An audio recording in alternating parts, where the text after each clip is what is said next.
Hola a todos.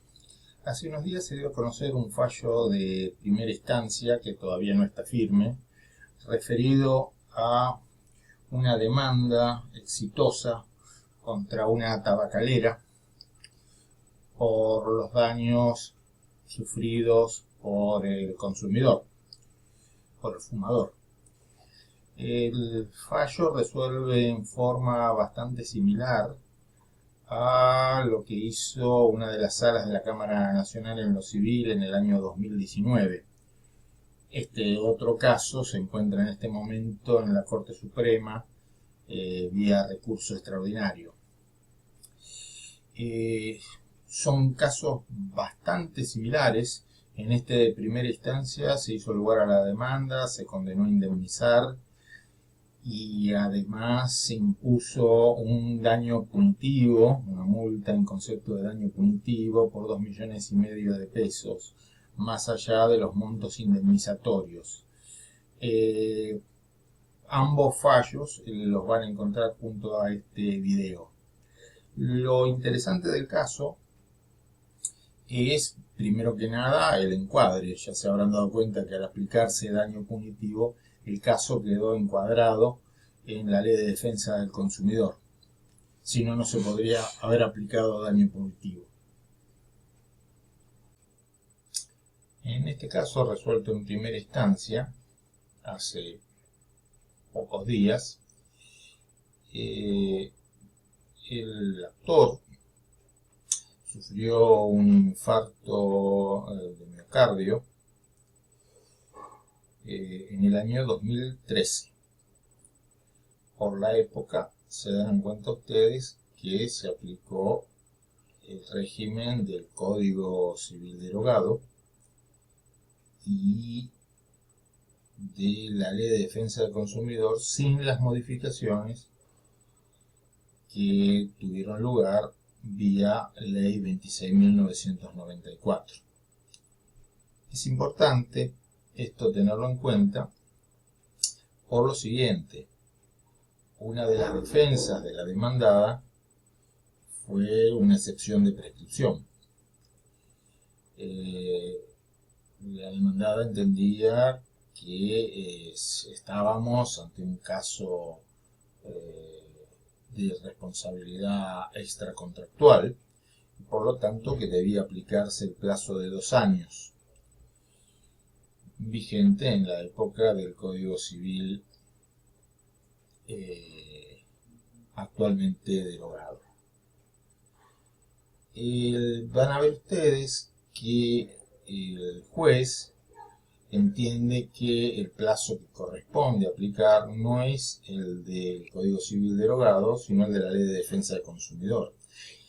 Y por eso mencionaba yo la fecha en que ocurrieron los hechos y la ley vigente y la ley aplicable, porque el artículo 50 de la Ley de Defensa del Consumidor, en el texto vigente en esa época, contemplaba un plazo de 3 años o un plazo mayor si lo hubiera, si hubiera una ley específica que estableciera un plazo mayor. Entonces, teniendo en cuenta ese plazo de 3 años, entendió que no estaba prescripto.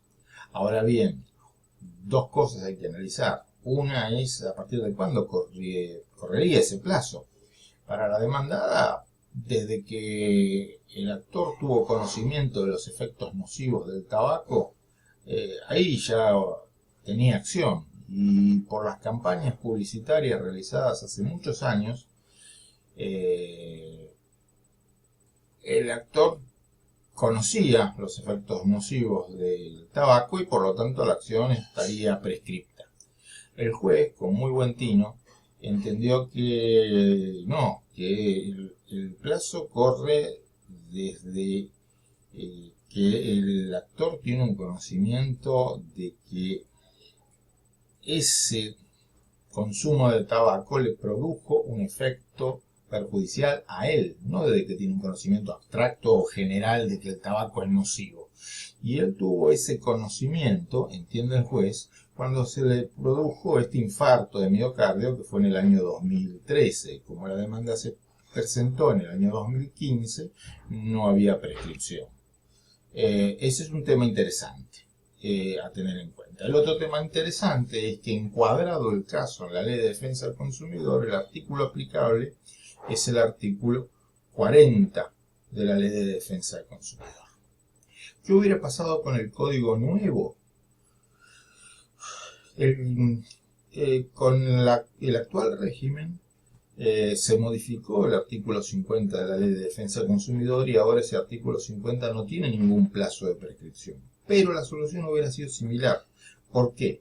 Porque o se aplicaba el plazo de 3 años que está en el Código Civil y Comercial referido a plazo de las acciones de responsabilidad civil, o en todo caso se aplicaba el plazo genérico, el plazo más favorable para el consumidor, que es el de 5 años, que también está en el Código Civil y Comercial.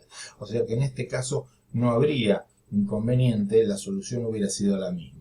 Y en cuanto a la aplicación del artículo 40 de la Ley de Defensa del Consumidor, encuadrado tal como lo hizo el juez el caso como una típica relación de consumo entre el actor, fumador, consumidor y la tabacalera, proveedor, también cabe la aplicación del artículo 40.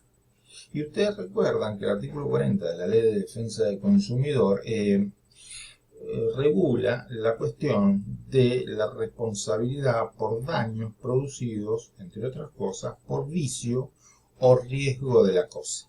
Y que el cigarrillo es una cosa riesgosa, no es necesario probarlo a esta altura del partido porque es un hecho de público y notorio. Ese es un tema.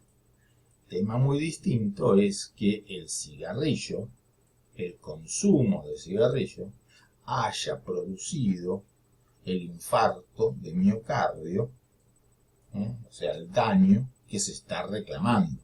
Esos son dos temas totalmente diferentes. Es el problema de la relación de causalidad. Esta persona, ¿por qué sufrió el infarto? Por ejemplo, como se va a ver en este caso, ¿porque fumaba muchísimo o porque era obeso? Que era otra de las circunstancias que tenía. ¿Hubo relación de causalidad entre el hecho de haber fumado y el daño? Eso es algo que hay que demostrar, que hay que acreditar y que es de muy difícil acreditación. Porque pueden haber varias causas, pueden haber concausas. ¿Cómo es lo que se analiza en este caso, concretamente? Justamente es la defensa, una de las defensas que hace la demandada. Plantea obesidad, plantea otros factores de riesgo. Y el juez de primera instancia tiene en cuenta el informe pericial y hace una disquisición muy interesante. Él dice, en materia jurídica, en materia de responsabilidad civil, nosotros tenemos que ver la causalidad adecuada, tal como lo establecía el Código Derogado y el actual Código. Y la noción nuestra, el criterio que debe tener el juez, no es el de la causalidad indubitable, sino el de la causalidad probable. Porque, como sabemos, lo que se debe hacer es un análisis en abstracto de previsibilidad. Ocurrido esto, ¿era previsible que ocurriera esto otro? Consumiendo, como pasaba este caso, a razón de 2 paquetes de cigarrillos diarios desde la adolescencia hasta el momento en que se produjo el infarto de miocardio, ¿era previsible que se iba a producir un infarto de miocardio? Y bueno, ahí la perito considera que el consumo excesivo de tabaco es un factor de riesgo que, entre otras cosas, aumenta notablemente la probabilidad de generar enfermedades cardiovasculares, entre ellas el infarto de miocardio. Entonces el juez analiza este tema. ¿Hay probabilidad? ¿Hay alta probabilidad? Entonces podemos hablar de una causalidad adecuada. No podemos exigir una causalidad indubitable, porque entonces estamos pidiendo una prueba imposible. Ahora, eso no quiere decir que no haya ocurrido con causas. Uno de los temas que se analiza es el de la obesidad del actor. La obesidad se produjo a consecuencia del infarto de miocardio que obligó al actor a una vida sedentaria, o ya la arrastraba esa obesidad. Bueno, dado los distintos testimonios y la pericial médica y la historia clínica que en el momento de la internación lo describe como persona obesa, el juez entiende que la obesidad debe haber influido en un 50%. De vuelta, ¿no? Causalidad probable. Entonces el consumo de tabaco tuvo un 50% de causalidad en la producción del infarto de miocardio, y la obesidad tuvo otro 50%, por lo tanto las indemnizaciones se van a reducir al 50% porque hubo una concurrencia de causas. Pero, digamos, la causa ajena para el demandado, digamos, la causa ajena para el demandado no llegó a romper el nexo de causalidad, sino que en todo caso lo rompió o lo fracturó parcialmente, no totalmente.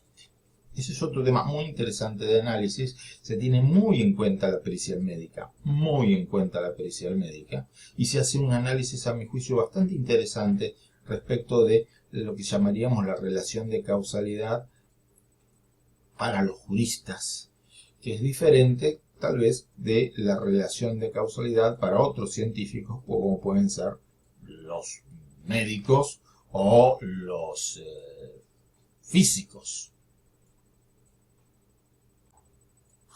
Ahora bien, desestimada la excepción de prescripción, analizado el nexo de causalidad, queda otro tema, que es el del supuesto hecho del damnificado. Es decir, una de las defensas que va a hacer la demandada es: el damnificado sabía, desde hace muchos años sabía, que fumar es nocivo. Nosotros mismos, tabacaleras, desde hace años estamos informando de los efectos nocivos y adictivos, dentro de lo nocivo, de fumar. Y siguió fumando. Y tuvo infarto de miocardio.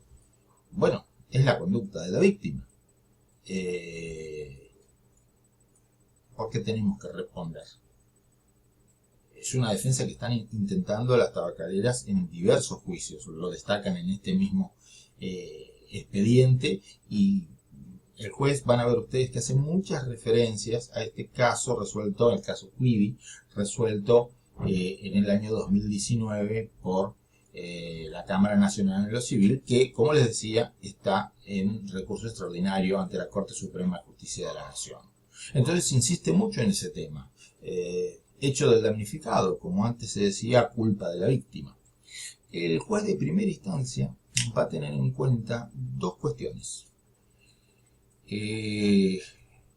Una, la época en que empezó a fumar esta persona.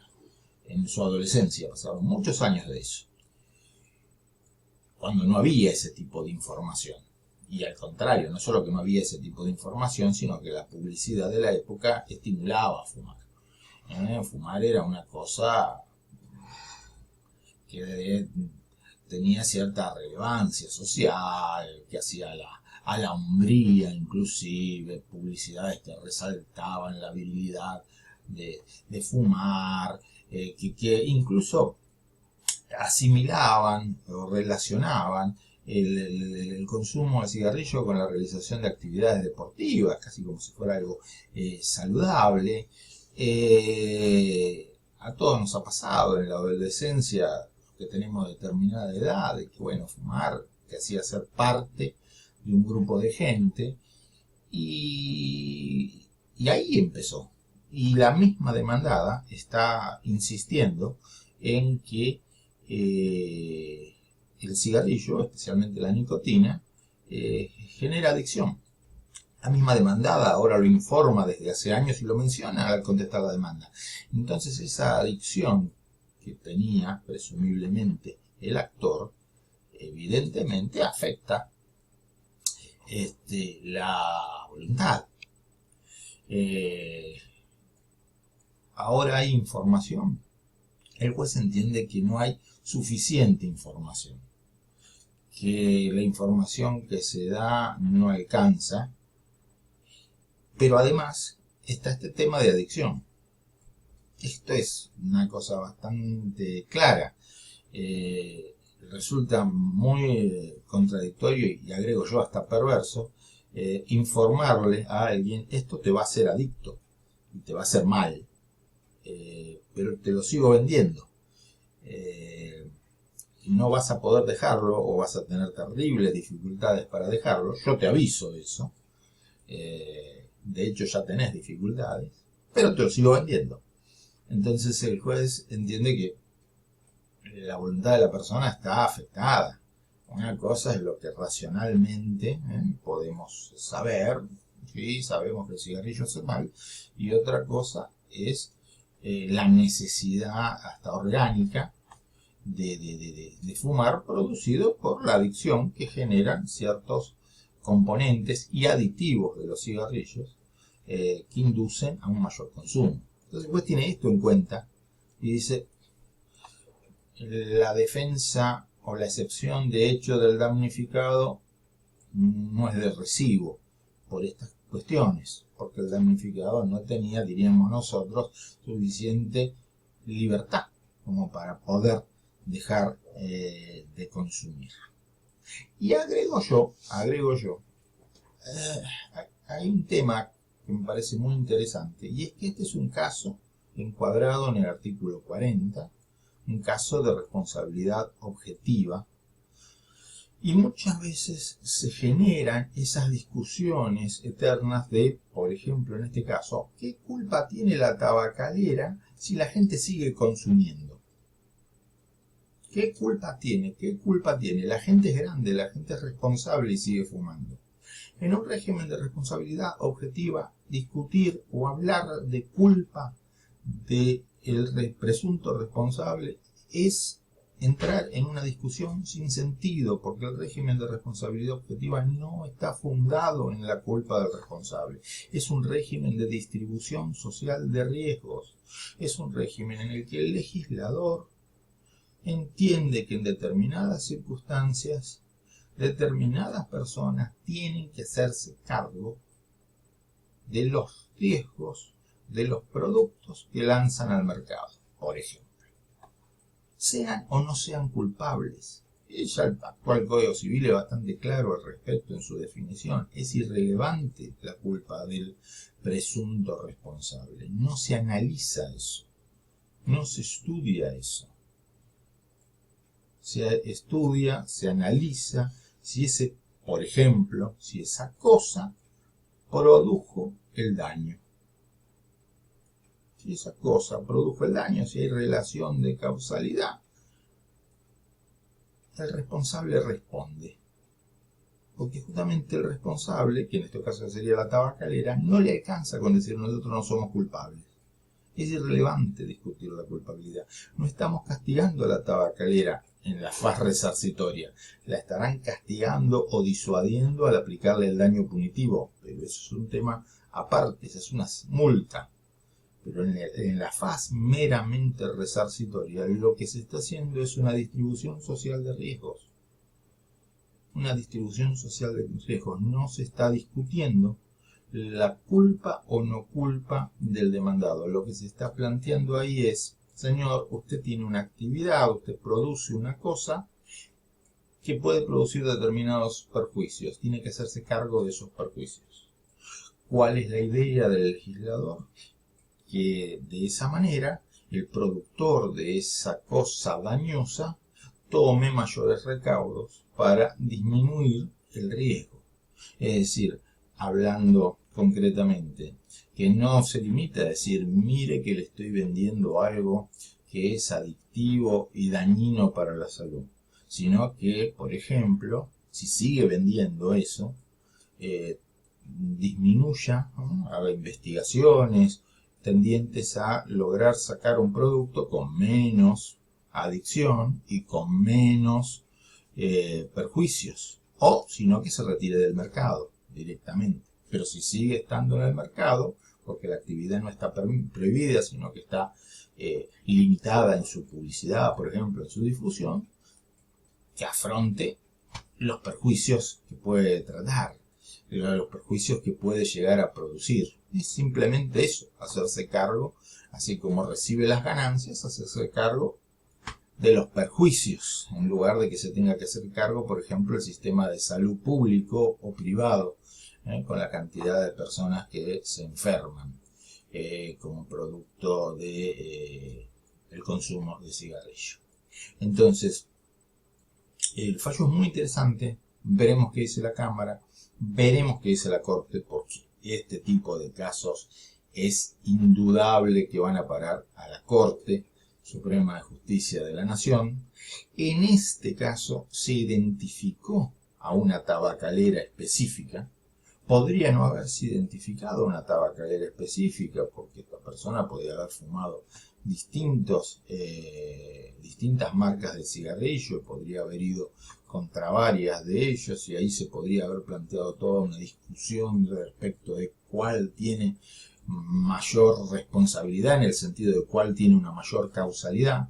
Es interesante para una futura reforma legislativa tener en cuenta eso, y hacer un régimen de responsabilidad, o mejor dicho, no hacer, que quede absolutamente claro que en casos como estos, cuando no queda muy clara, muy definida cuál es el proveedor dañoso, porque hay varios en el mercado, cuál es el proveedor que tiene un producto dañoso, mejor dicho, que se establezca una responsabilidad solidaria entre ellos, sin perjuicio de las acciones que podrán tener entre ellos a los fines de, en un juicio posterior, contribuir o repetir las sumas abonadas a la víctima. Espero que les resulte interesante. Recomiendo la lectura de este fallo y del fallo Quiddy, que van a estar junto con este video. Son extensos, pero podría decir que no tienen desperdicio. Bueno, muchas gracias y nos vemos en el próximo video.